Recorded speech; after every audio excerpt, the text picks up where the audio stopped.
حضرت سلمان فارسی رضی اللہ تعالیٰ عنہ اور حضرت ابو دردہ کے درمیان بھائی چارہ تھا۔ مکے سے مدینے جب لوگ آئے تو حضور نے بھائی بھائی بنایا تھا۔ ان کے درمیان بھائی چارہ تھا تو ابھی پردے کی آیات نازل نہیں ہوئی تھی تو لوگ ایک دوسرے کی طرف جاتے تھے۔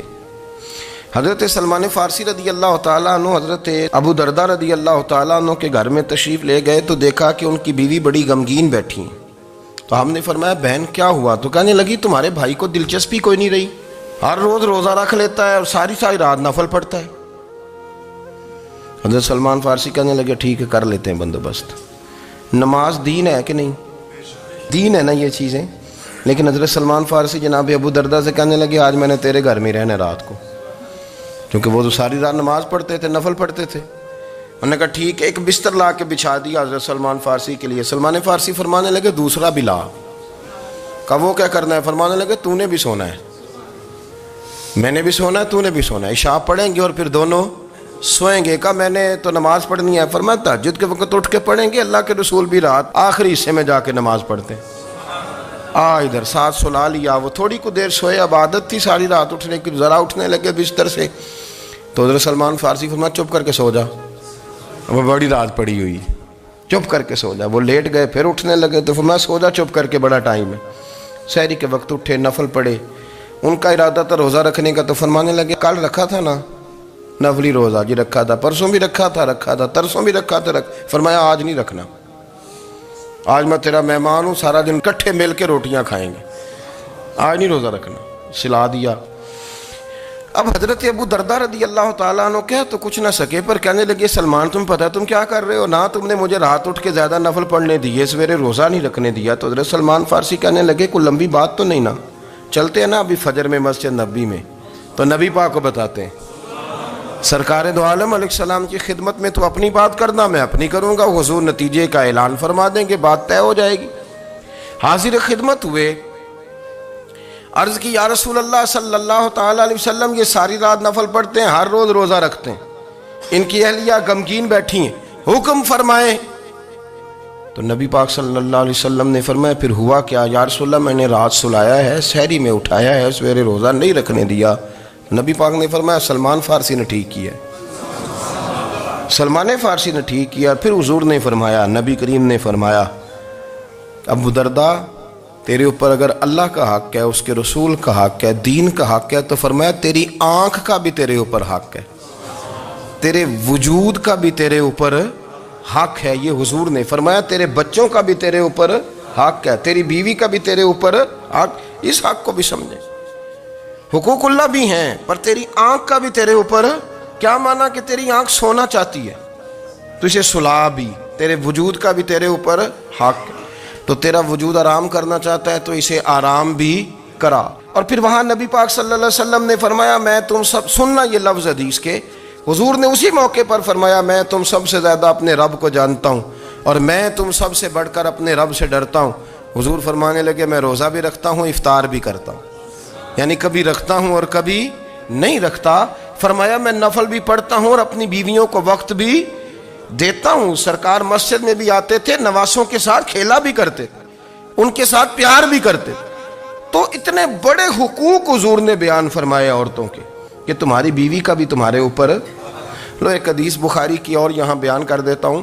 ایک شخص نے آ کے عرض کی یا رسول اللہ صلی اللہ تعالیٰ علیہ وسلم جہاد کے لیے تیاری ہو گئی ہے، صفیں بن رہی ہیں، مجاہدین کی تیاری ہے، تو میرا بھی نام لکھ دیا گیا ہے مجاہدوں کی لسٹ میں، لیکن یا رسول اللہ صلی اللہ تعالیٰ علیہ وسلم میری بیوی نے حج کی تیاری کر لی ہے اور میرے دوستوں نے، صحابہ نے میرا نام مجاہدین کی لسٹ میں لکھ دیا، تو میرے لیے کیا حکم ہے؟ یہ بخاری مسلم ہے۔ تو نبی پاک صلی اللہ تعالیٰ علیہ وسلم نے فرمایا جہاد پہ کوئی اور چلا جائے گا تو بیوی کے ساتھ حج کرنے جا، اسے محرم کی ضرورت ہے، وہ تیرے بغیر کیسے جائے گی؟ مجاہدین کو تو اور مجاہد مل جائے گا، پر تو اپنی بیوی کے ساتھ جانا۔ نبی پاک صلی اللہ علیہ وسلم نے مرد کو محافظ بنایا ہے، عورت کو مرد کا قیدی نہیں بنایا، بلکہ عورت کو حفاظت عطا کی اور مرد کو اس کا محافظ بنایا۔ اب بچیاں آزاد ہونا چاہتی ہیں، اور آزادی بھی وہ والی کہ جو بنیادی طور پر آزادی نہیں، فحاشی ہے۔ میں نے بہت پہلے کہا ہے کہ اسلام بیٹیوں کو قیمتی سمجھتا ہے، جس بندے کے پاس 20 تولے سونا ہو وہ چوک میں لے کے نہیں آتا، وہ قیمتی چیز ہے، اس نے چھپا کے رکھی ہوتی ہے۔ تو جو نبی پاک صلی اللہ علیہ وسلم کا کلمہ پڑھنے والے بیویاں، اسلام انہیں قیمتی سمجھتا ہے، کہتا ہے کہ تم قیمتی ہو لہذا گھر کے اندر رہو، تم باہر نہ ہو۔ لیکن عورتیں ہیں کہ ان کو بلا وجہ لوگ خراب کر دیتے ہیں اور بلا وجہ وہ اس مغالطے کا شکار ہو جاتی ہیں۔ اب آگے بڑھتے ہیں، قرآن مجید نے سورہ نور کی آیت نمبر 30 میں کہا کہ کل للمؤمنین یغضوا من ابصارہم، فرمایا کہ اے محبوب علیہ السلام مومن مردوں سے کہہ دو کہ اپنی نظریں جھکا کے رکھیں، اپنی نظریں۔ اور اگلی آیت میں فرمایا وَقُلْ لِلْمُؤْمِنَاتِ يَغْضُضْنَ مِنْ أَبْصَارِهِنَّ، فرمایا کہ اے محبوب مومن عورتوں سے بھی کہہ دو کہ اپنی نظریں جھکا۔ مرد بھی اپنی نظر جھکا کے رکھے گا عورت کی طرف، لیکن یہ ساری پابندی صرف مرد پر نہیں، عورت بھی غیر محرم کا چہرہ نہیں دیکھے گی، اس پر بھی اسی طرح نظر جھکانے کا حکم ہے، جس طرح کہ وہ ہر دکاندار کو بھائی جان کہہ کے گفتگو کرنے کی اس کو بھی اجازت نہیں ہے کہ وہ بھی وہ سمجھے کہ پابندی تو مرد نے کرنی تھی، میں نے تھوڑی کرنی تھی۔ وہ جس کے پاس جائے، جہاں بھی جائے، ڈاکٹر کے پاس جائے، باہر جائے، تو وہ جس طرح مرضی اس کا دل چاہے وہ بات چیت کرے، اس کی عورت کو بھی اجازت اسلام نہیں دیتا۔ بنیادی طور پہ اسلام شرم و حیا کا دین ہے، حیا کی بات کرتا ہے۔ حیا کی جب ہم تعریف کرتے ہیں تو حیا کی تعریف یہ ہے کہ کوئی کبھی چیز دیکھ کے نہ تو آپ کی طبیعت میں کراہت محسوس ہو، آپ کوئی غلط جملہ منہ سے نکالتے ہوئے ذرا جھجکیں، آپ کوئی غلط بات کرتے ہوئے تھوڑا بوجھ محسوس کریں۔ ہمارے ہاں تیزی سے فروغ پایا ہے بے حیائی نے، سنگیوں کی محفلیں، یاروں کی محفلیں، اس میں غلیظ گفتگو ہوتی ہے، الا ماشاء اللہ۔ جن دوستوں کو بڑی پاک صاف گفتگو کرنی چاہیے، دوستی کا رشتہ بڑا مقدس رشتہ ہے، جو یہاں ایک دوسرے سے پیار کریں گے جنت میں بھی اکٹھے داخل کیے جائیں گے۔ شرط یہ ہے کہ پیار اللہ رسول کی رضا کے لیے ہو، لیکن اس کے اندر اگر آپ کی گفتگو کچی ہو، کمزور ہو، فحاشی والی ہو، عریانی والی ہو، وہ ہمارے ہاں تو اب اس کو لوگ فیشن سمجھتے ہیں، اس کو مردانگی کی علامت سمجھتے ہیں کہ وہ جی ساری باتیں جی وہاں ہو گئیں، اور جس کا جو جی چاہا اس نے کہا۔ آپ جب حیا کے دائرے میں ہوتے ہیں تو آپ خود بھی سکون محسوس کرتے ہیں۔ دیکھیں نا، آپ کو نیند سکون سے کہاں آتی ہے؟ جہاں کمرہ بند ہو، چاروں جانب دیوار ہے، اوپر چھت ہے، خالی دروازہ بھی کھلا ہوا ہونا تو جب بندہ سکون لینا چاہتا ہے تو کہتا ہے یار ذرا دروازہ ذرا بند کر دو۔ وہ اچھی طرح اپنے آپ کو چھپا لیتا ہے نا حیا کے پردے میں، تو اللہ اسے سکون عطا کرتا ہے۔ اور جو اس سے بھی زیادہ ٹھنڈی نیند میں جانا چاہتا ہے وہ کہتا ہے لائٹ بھی بند کر دو۔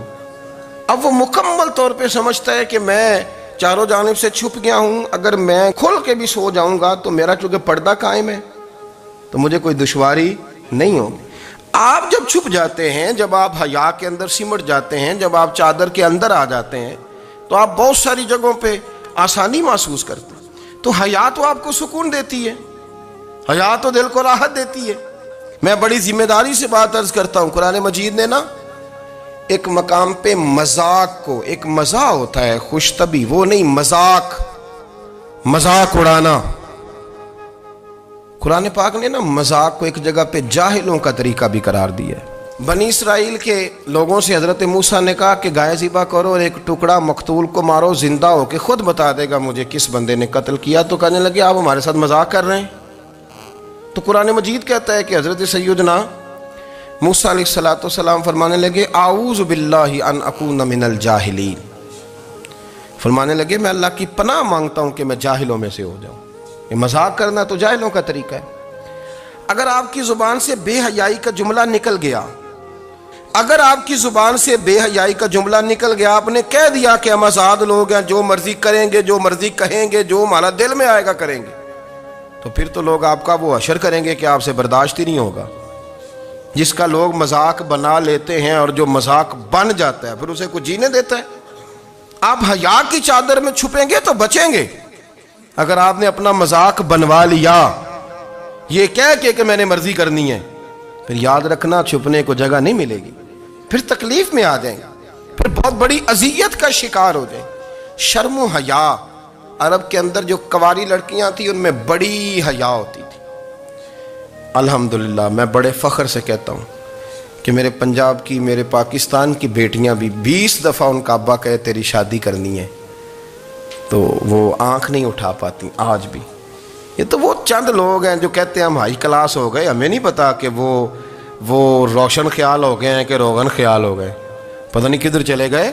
ورنہ ہماری بیٹیاں آج بھی جب ان سے ان کا باپ، ان کی ماں بات کرتی ہے تیری شادی کی، تو وہ تو شرم کے ساتھ پچھلے سے پچھلے کمرے میں چھپتی ہیں۔ یہ اللہ نے فضل کیا ہوا ہے اس ملت پر۔